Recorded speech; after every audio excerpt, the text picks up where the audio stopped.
All right, we'll take a look now at some example questions in the week 3 module.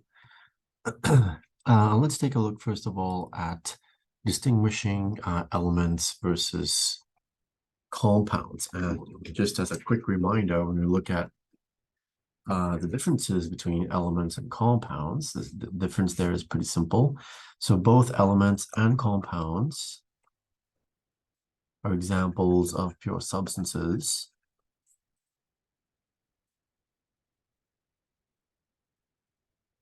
In an element, though, what we find is that there is only one type of atom, which is just a building block that's present in an element. In a compound, we have multiple, meaning more than one.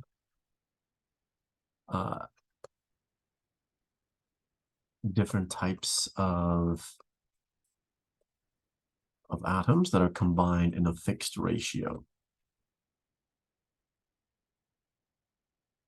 Okay, so in these diagrams that are shown, each little sphere that has a different color represents a different atom. And we need to look and see whether we have the same types and colors of spheres, or are they actually different from each other. So for example, in substance A, right, we can see that we have a small light green and a larger dark green. Those are different atoms in a fixed ratio. That would be an example of a compound. In substance B, we just have one type of these purple spheres. That would be an example of an element. In substance C, we have a green and a white that are different, obviously. So we have different atoms. They're combined together in a fixed ratio, a 1-to-1 ratio. And then in substance D, we have a red sphere and two white ones. The red is obviously different than the white. Those are different atoms combined in a fixed ratio, which in this case is a 1 red to 2 white. So that would be an example of a compound. All right, so you want to take a look and see what different types of particles you have. If you do have different ones, are they combined in a fixed ratio to tell the difference between them. If we take a look at distinguishing compounds from mixtures, right? So now we're looking at the difference here between compound and a mixture. So a compound, as we just saw above, we have different atoms that are combined in a fixed ratio. Okay, in a mixture, we have different pure substances, which can be either elements or compound, that themselves are not chemically combined,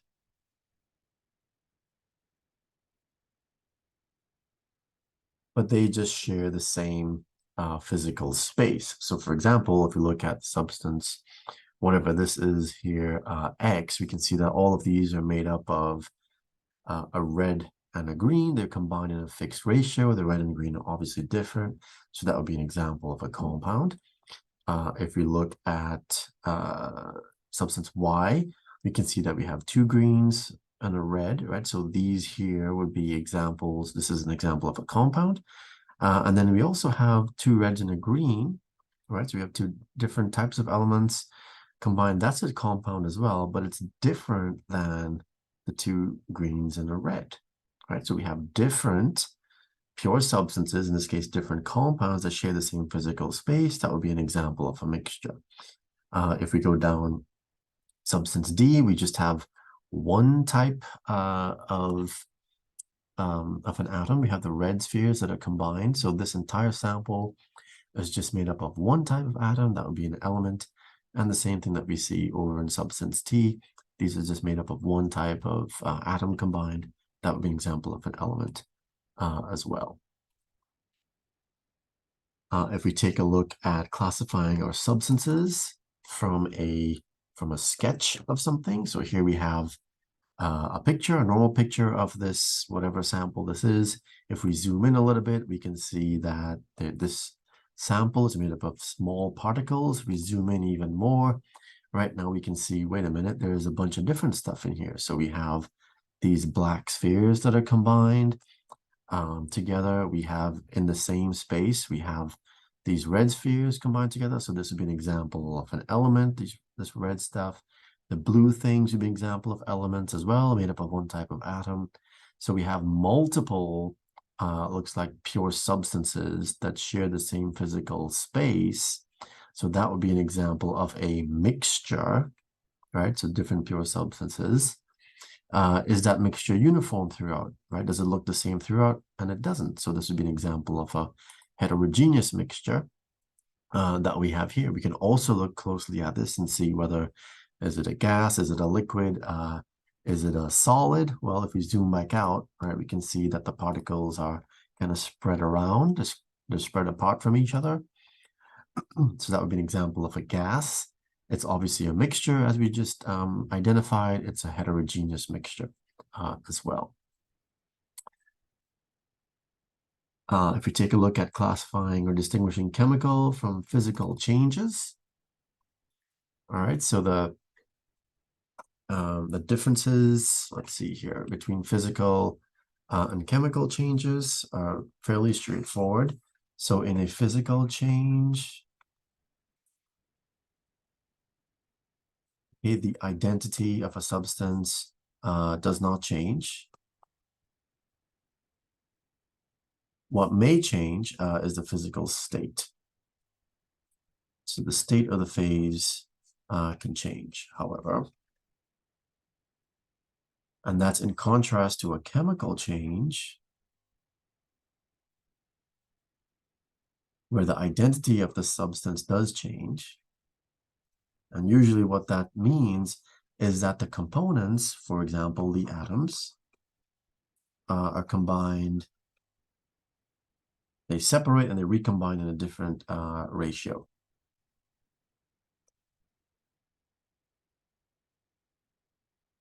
In a different order or different combination relative to the starting material that we had at the beginning. Okay, so we want to take a look at what we're starting with. So in this case, in sample X, we can see that sample X is itself a compound. It's made up of these particles that are composed of one red and two white spheres. So and that ratio doesn't change. So this is a compound. What's happening as we go and change one? Well, we still have the same components, right? The identity of these particles doesn't change. What does change is how they are arranged, right? So we have more of an orderly arrangement. It kind of looks like a solid in this case in change one. So that would be an example of a physical change. If we look at change two, we can see that we still have the white spheres, but for some reason the red ones have disappeared and they've changed into these yellowish greenish things, which is impossible, right? You can't create those greenish orange things out of red ones. That doesn't happen in chemical or physical changes, so that would be impossible. If we take a look at change three, right, we still have the same types of atoms. We have the red spheres and the white spheres, but now they have recombined in a different ratio. In three, now we have the red spheres combining and the white spheres combining. In the original substance A, the red and the white were combined together. So this would be an example of a chemical change. We've actually changed the identity of the substance from this combination to this one, but we still have the same components, the white spheres and the red spheres. All right, so that's a chemical change. Impossible change in change two because we've created something brand new out of nothing. That doesn't happen. And in change one, that's a physical change because of the arrangement or the state has changed. If we take a look at distinguishing solid, liquid, and gases of a pure substance. All right, so we're given some information about, in this case, it looks like ammonia, which has the chemical formula NH subscript 3. So it gives us the melting point. Okay, so the melting point is the point at which the substance changes from a solid to a liquid. And we're given the boiling point, which is where the substance changes from a liquid to a gas.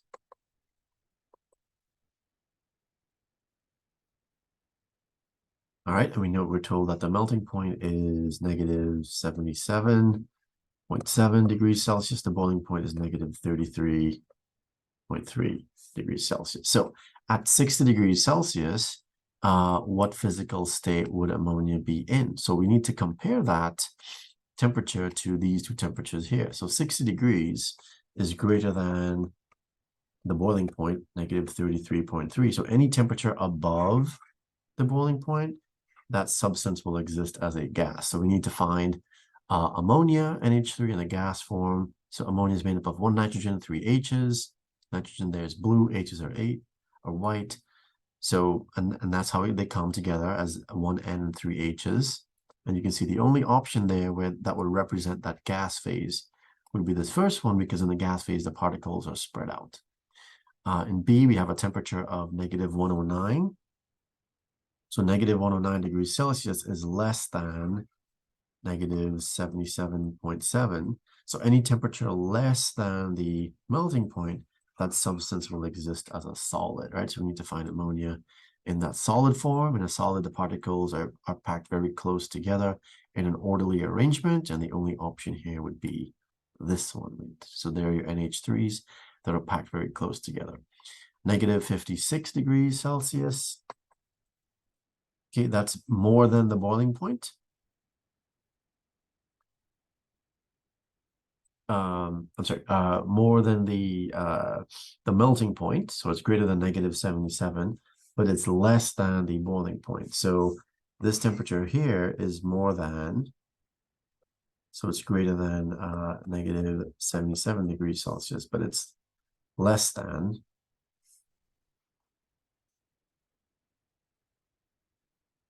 negative 33.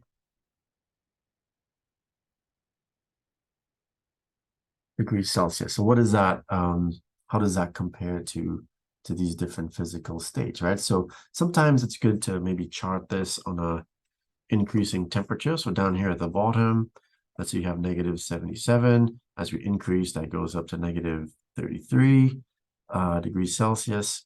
So any temperature above negative 77, this would be a liquid. Any temperature above negative 33 would be a gas. Any temperature less than negative 77, it would be a solid. All right, so what we need to do is to compare these temperatures to our scale that we have. So negative 56 is right here in the middle. So that would be a liquid state. So which of these depictions counts as a liquid? And a liquid, the particles are close together. They're not very far apart from each other. So most likely we would have something like this here representing the liquid state.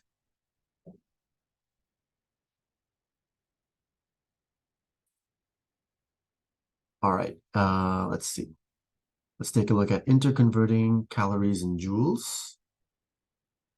All right, so we have a chart, and we're given either the calories, you want to convert it to kilocals, and then if we're given kilocals, you want to convert it to the other two, etc. So this is an example of just doing conversions and metric conversions. So if I want to do this first one here, so I have 3.00 times 10 to the 4 calories. If I want to convert that to kilocals, that's a metric conversion. So kilo of anything. So 1 kilocal is the same as 1,000 calories. Okay, so that's going to be my conversion factor. I just simply divide by 1,000, and that's going to give me what would this be? 3.00 times 10 to the 4 divided by 1 times 10 to the 3, which is the same as 1,000. All right, so that goes away. We end up with 30.0 kilocals. And if I want to convert kilocalories to kilojoules, I need a conversion between kilocalories and kilojoules.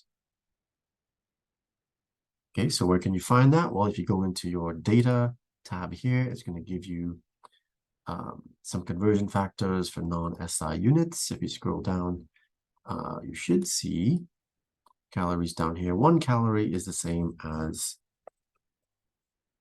4.184 joules. Okay, so we can use this as our conversion factor to allow us to convert from calories to joules. We can use that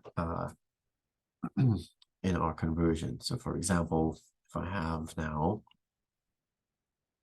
my 3.00 times 10 to the 4 calories, 1 calorie is 4.184 joules. If I want to convert that to kilojoules, for every 1 kilojoules, there's 1,000 joules. Joules go away, calories go away, and I have kilojoules as my unit. I would just need to evaluate that in my calculation or using my calculator.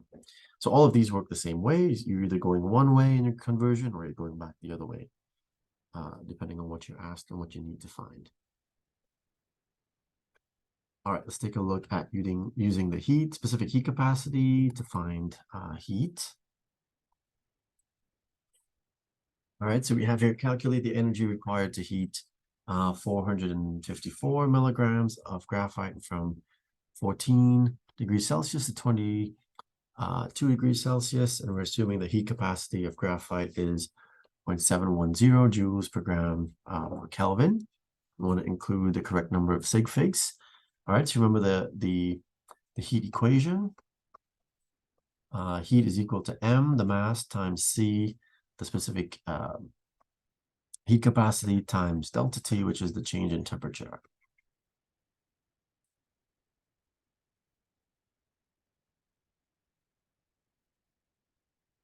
So if we need to find or calculate the heat, all we need to do is to plug in these values. So what's the mass that's given? Our mass is given in milligrams, 454.0.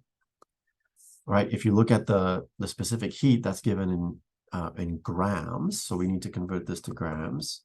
So in 1 gram, there's 1,000 milligrams. Milligrams go away. So this ends up being 0.4540 grams. And our specific heat here is given in 0.710 joules per gram per Kelvin. Our temperature, our change in temperature goes from from 14 to 22.6 degrees Celsius. So our delta T, change in temperature, is the final temperature, which is 22.6, minus the initial, which is 14.0. So I subtract these, I end up with, what's that, 8.6 degrees Celsius. The change in temperature in Celsius is the same as the change in the temperature in Kelvin, right? That change there. If you convert your initial temperature to Kelvin, your final temperature to Kelvin, you'll see the difference is still going to be 8.6. So we can take these and we can now substitute them back into the heat equation. And if I do that, we will end up with our units hopefully canceling out. So my heat is equal to the mass, 0.4540 grams, keeping track of my units, times the specific heat, 0.710 joules, and then per gram Kelvin. So grams cancel away right away. And then our Kelvin change in temperature here, 8.6 Kelvin. Kelvin cancels out. And all I need to do then is to evaluate this. And I need to round my answer to the correct number of significant figures, right? So if you look at my numbers here, this number has 4 sig figs. This one has 3 sig figs. And the change in temperature here is 2 sig figs. So my final answer then can only have 2 sig figs. You stick that in your calculator, you'll see you end up with 2.8 joules. So let me confirm that, 0.4540 times 0.710 times 8.6. All right, that gives 2.8. Well, it gives 2.772, etc. joules. And then to round it to 2 sig figs, right, this would be 2.8 joules. All right, and then the last question, looking at identifying or interpreting heating curves. All right, so we have here, we're told a pure solid sample is initially